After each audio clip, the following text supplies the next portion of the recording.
नमस्कार दोस्तों, मैं रवि कुमार शर्मा आपका स्वागत करता हूं हमारे YouTube चैनल एग्जाम आर पार में। तो चलिए दोस्तों स्टार्ट करते हैं अपने टॉपिक को। आज हम डिस्कस करेंगे अपना एसी थ्योरी, यानी एसी थ्योरी में अपने टॉपिक को आगे बढ़ाते हैं दोस्तों। यानी पिछली वीडियो में हमने डिस्कस किया था आपसे एसी थ्योरी में दोस्तों कि ग्रुपिंग ऑफ इंडक्टर्स और कैपेसिटर्स, ठीक है ना, कि इंडक्टर्स और कैपेसिटर को कैसे संयोजन करते हैं सीरीज और पैरेलल में, और उनके फॉर्मूले आपको बताए थे। उसमें कुछ क्वेश्चन हमने दोस्तों आपको कराया था, ठीक है ना। तो आगे डिस्कस करते हैं दोस्तों। आज हम बात करते हैं आपका प्योर रेजिस्टिव सर्किट।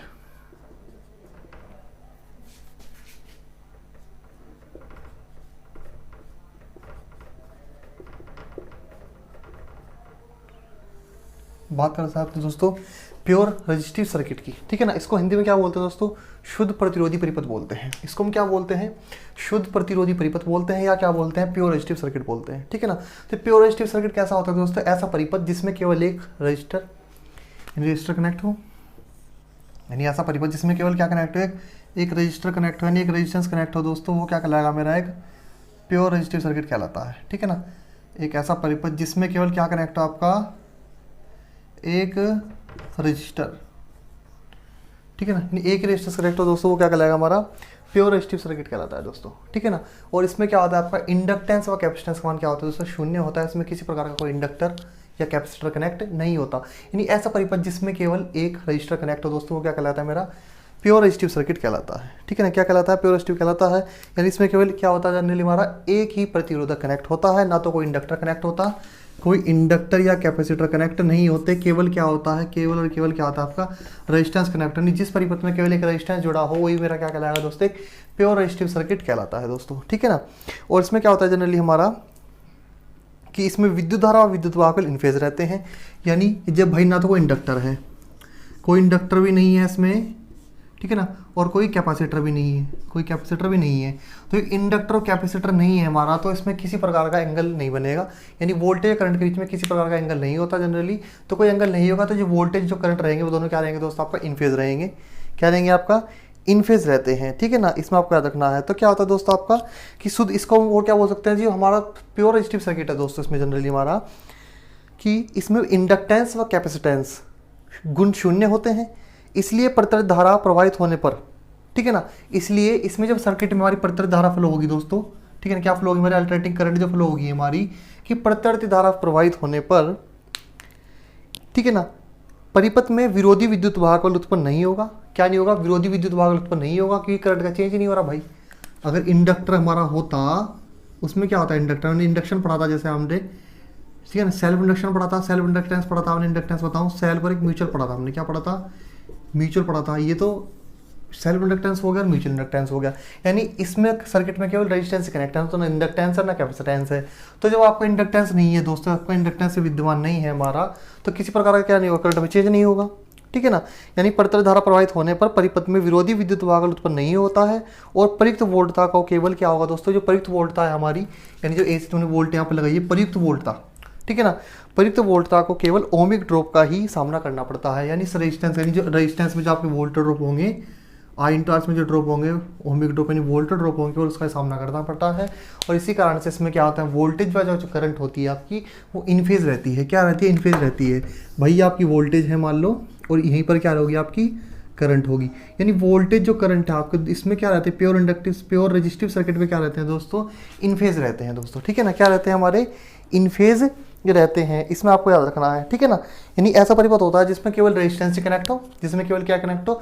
रेजिस्टेंस से कनेक्ट हो आपका, और कोई इंडक्टर कोई कैपेसिटर कनेक्ट ना हो। तो जब कोई इंडक्टर नहीं है दोस्तों, इसमें कैपेसिटर नहीं है, तो इसमें क्या होगा? हमारा ईएमएफ जो होता है वो प्रोड्यूस, मतलब जो हम करंट देंगे, तो उसमें क्या होगा? करंट में चेंज होगा ही नहीं कहीं। भाई इंडक्टर क्या करता है? करंट परिवर्तन का विरोध करता है, और कैपेसिटर क्या करता है? वोल्टेज परिवर्तन का विरोध करता है, ठीक है ना। तो उसमें क्या है जनरली हमारा कि प्रतिरोध धारा प्रवाहित होने पर परिपथ में विरोधी विद्युत वाहक उत्पन्न नहीं होगा, ठीक है ना। यानी जब करंट फ्लो होगी तो उसके कारण बैक ईएमएफ जनरेट नहीं होगा। जब बैक ईएमएफ जनरेट नहीं होगा दोस्तों, तो इसमें जो प्रयुक्त वोल्टता है, जो हमारी जो अप्लाई वोल्टेज है हमारी, वो केवल किसका? इसमें केवल क्या होगा? हमारा ओमिक ड्रॉप होंगे। क्या होगा? केवल रेजिस्टेंस में हमारे ओमिक ड्रॉप, क्या होंगे? खाली हमारे ओमिक ड्रॉप होते हैं, जिसको हम क्या बोलते हैं? नहीं, वोल्टेज ड्रॉप। ओम के नियम के अनुसार जो होते हैं V=IR। तो केवल इसमें क्या होगा दोस्तों? केवल आपका ओमिक ड्रॉप होता है। क्या होता है? ओमिक ड्रॉप होता है। इसके कारण क्या होती है? वोल्टेज और जो करंट होती है दोस्तों, इसका इस प्रकार से ग्राफ बनेगा। इसको बना देता हूं मैं। कि इसमें क्या होगा जनरली हमारा कि वोल्टेज व जो करंट होंगे आपके वो क्या रहेंगे, हमारे इन फेज रहेंगे। यानी ये बात करो इसमें करंट की और वोल्टेज की, ये ग्राफ बना लेते हैं इसमें। ये रहा हमारा वोल्टेज और ये रही भाई हमारी करंट। यानी वोल्टेज के लिए हो गया, ये करंट के लिए हो गया, ठीक है ना। ये किसके लिए होगा भाई आपका, ये वोल्टेज के लिए हो गया ऊपर वाला, ये नीचे किसके लिए हो गया, करंट के लिए हो गया दोस्तों, ठीक है ना। तो इसमें क्या रहते हैं, इन फेज रहते हैं। क्या रहते हैं इसमें आपके, इन फेज रहते हैं, ठीक है ना। इसमें क्या रहते हैं हमारे, इन फेज रहते हैं। वोल्टेज और करंट क्या रहेंगे, साथ साथ रहेंगे, एक साथ स्टार्ट होंगे हमारे, मैक्सिमम वैल्यू पर पहुंचे हमारे, और फिर यहाँ पे क्या पहुंचे दोस्तों, जीरो पे पहुंच जाते हैं, ठीक है ना। तो यानी जो वोल्टेज वाला जो करंट रहेगा आपका वो क्या रहेगा आपका, इन फेज रहता है। क्या रहता है, इन फेज रहता है। यहाँ पर क्या वैल्यू होती है आपकी, ये 90 डिग्री हो गया, यहाँ पर 180, यहाँ पर 270, पूरा कितना का होता है दोस्तों आपका 360 पे क्या होती है साइकिल हमारी कंप्लीट होती है, ठीक है ना। अब बात करें दोस्तों सिर्फ पावर की। पावर क्या होती है हमारी, पावर होती है पी और वी इंटू आई। यानी जो पावर कैलकुलेट करेंगे इसमें कैसे करते हैं, जैसे ओम्स लॉ में, जैसे हमारी ओम्स लॉ में हमारा तो होता है हमारा डीसी सर्किट में जैसे पावर कैलकुलेट करते हैं, पावर इस प्रकार से कैलकुलेट करेंगे, क्योंकि ना तो इसमें इंडक्टेंस और ना ही हमारा क्या है कैपेसिटेंस है। तो देखिए पावर का ग्राफ कैसे बनता है, आपने देखा होगा, ये पॉजिटिव में है भाई, ये पॉजिटिव साइकिल है, ये निगेटिव साइकिल है, ठीक है ना। अब यहाँ पावर का भी बनाते हैं कि वेव कैसे बनेगी। तो देखिए पॉजिटिव ही पॉजिटिव, पॉजिटिव पॉजिटिव क्या होता है, पॉजिटिव होता है तो धारा क्या है, तो पावर जो बनेगा पहले क्या बनेगा उसका पॉजिटिव। यानी जो पावर ये किसका बना हमारा, पॉजिटिव के लिए। यानी ग्राफ किसका है दोस्तों हमारा, ये वेव है हमारी किसी, पावर क्या आएगी, ऑलवेज पॉजिटिव रहेगी। क्या रहेगी इसमें, पॉजिटिव रहेगी। यानी प्योर इंडक्टिव सर्किट में प्योर रेजिस्टिव सर्किट में जो पावर रहती है वो क्या रहती है, पॉजिटिव रहती है। क्यों भाई, पॉजिटिव में है करंट, वोल्टेज भी पॉजिटिव में है और करंट भी क्या है, पॉजिटिव में है, दोनों क्या है वही पॉजिटिव है। तो दोनों पॉजिटिव तो क्या पावर भी क्या रहेगी, पॉजिटिव रहेगी। यानी ये जो ग्राफ है हमारा ना, ये किसका बना, पॉजिटिव बना पावर का। इसी प्रकार से निगेटिव है, यहाँ वोल्टेज भी निगेटिव है और करंट भी निगेटिव है, तो निगेटिव क्या तो पॉजिटिव, फिर पावर का जो ग्राफ बनेगा आपका तो क्या बनेगा, फिर पॉजिटिव बनेगा। यानी इस प्रकार से क्या रहेगा हमारा, ये देखिए दोस्तों ग्राफ रहेगा किसका, हमारा पावर का, ठीक है ना। तो ये जो ग्राफ है दोस्तों ऊपर वाला किसका है, हमारा ये पावर का है। तो इसमें आपको याद रखना है कि ऐसा परिपथ यानी प्योर रेजिस्टिव सर्किट क्या होता है, ऐसा परिपथ जिसमें केवल एक ही रेजिस्टेंस कनेक्ट हो। क्या हो दोस्तों, किसमें केवल एक ही रेजिस्टेंस कनेक्ट होता है हमारा, इंडक्टर कैपेसिटर कनेक्ट नहीं होता दोस्तों, वो क्या कहलाता है हमारा प्योर रेजिस्टिव सर्किट कहलाता है, शुद्ध प्रतिरोधी परिपथ कहलाता है। प्योर को क्या बोलते हैं, शुद्ध प्रतिरोधी परिपथ कहलाता है, ठीक है ना। इसको आपको याद रखना है। और इसमें जो वोल्टेज व करंट जो होती है वो इन फेज होती है, वोल्टेज और जो करंट रहेंगी क्या रहेंगी, इन फेज रहेंगी, एक ही फेज के अंतर्गत होती है दोस्तों, ठीक है ना, एक ही फेज के अंतर्गत होती है हमारा। और सर्किट में कोई भी इंडक्टेंस या कैपेसिटेंस नहीं होने उत्पन्न होने के कारण कोई भी जब सर्किट में कनेक्ट नहीं है तो इसमें क्या होता है, बैक एम्प प्रोड्यूस नहीं होगा। जब बैक एम्प प्रोड्यूस नहीं होगा दोस्तों तो इसमें केवल जो अप्लाई वोल्टेज है वो केवल क्या करेगी, ओमिक ड्रॉप ही कर पाएगी, केवल क्या कर पाएगी, ओमिक ड्रॉप ही कर पाएगी दोस्तों, ठीक है ना। और इसमें दोस्तों जो आपकी जो पावर रहेगी, ठीक है ना, इसमें जो आपकी पावर रहती है दोस्तों वो क्या रहेगी, ऑलवेज पॉजिटिव ही रहेगी, ठीक है ना। क्या रहेगी, पॉजिटिव रहती है दोस्तों, ठीक है ना। ये ऐसे बढ़ाते चाहिए आप, फिर आगे क्या होगा, फिर ये कंडीशन आ जाएगी, ग्राफ दोनों वोल्टेज करंट आएगी, फिर पॉजिटिव फिर चलता रहेगा। तो इस प्रकार से चलता रहेगा दोस्तों। तो पावर क्या रहती है इसमें दोस्तों, आपका पॉजिटिव रहती है। तो इसमें आपको ध्यान रखना है दोस्तों आपका, ये इसका जो जनरली कि इसका ऐसा ही प्रभाव है जैसा डिस्चार्ज परिपथ में होता है। इसका कैसा है प्रभाव, जैसे कि डीसी परिपथ में आपका होता है, ठीक है ना। यानी डीसी सर्किट जैसा होता है, इस प्रकार से क्या करती है जनरली वेव है इसका। यानी इसमें जो करंट को दोस्तों हम कैलकुलेट करेंगे आपका, ठीक है ना। यानी जो करंट को कैलकुलेट करेंगे, क्या करेंगे इसमें कैलकुलेट करने के लिए, आई इक्वल टू क्या होता है भाई, वी अपॉन आर होता है।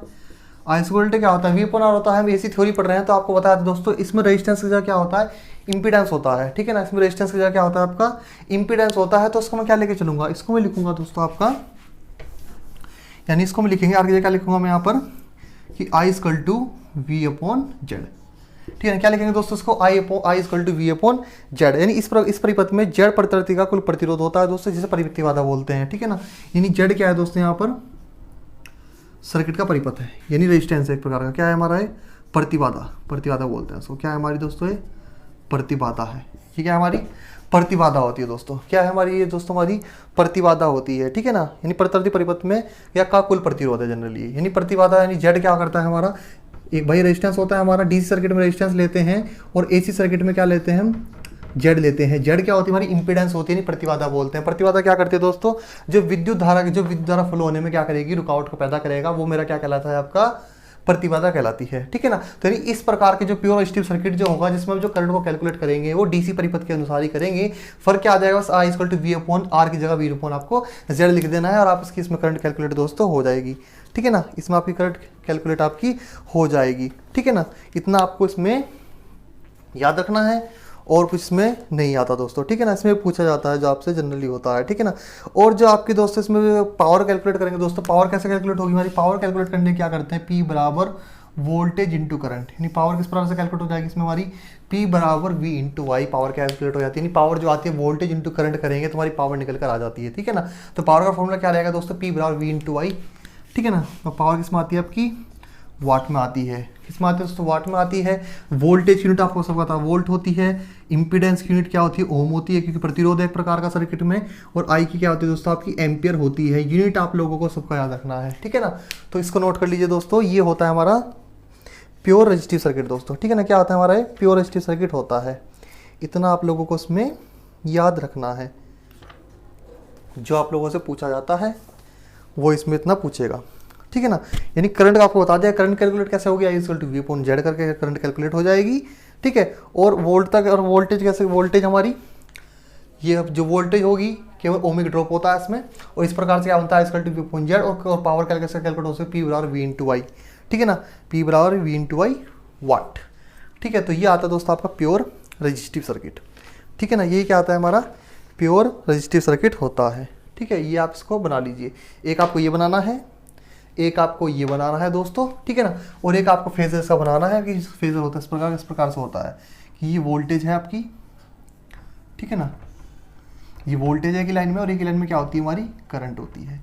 तो ये आपको तीनों आपको याद रखने हैं, ठीक है ना। तीनों आपको उसके डायग्राम को याद रखना है दोस्तों, ठीक है ना, कि प्योर रेजिस्टिव सर्किट क्या होता है। तो प्योर रेजिस्टिव सर्किट में आपको याद रखना है कि इसमें वोल्टेज व करंट क्या होते हैं दोस्तों, इन फेज रहते हैं, ठीक है ना।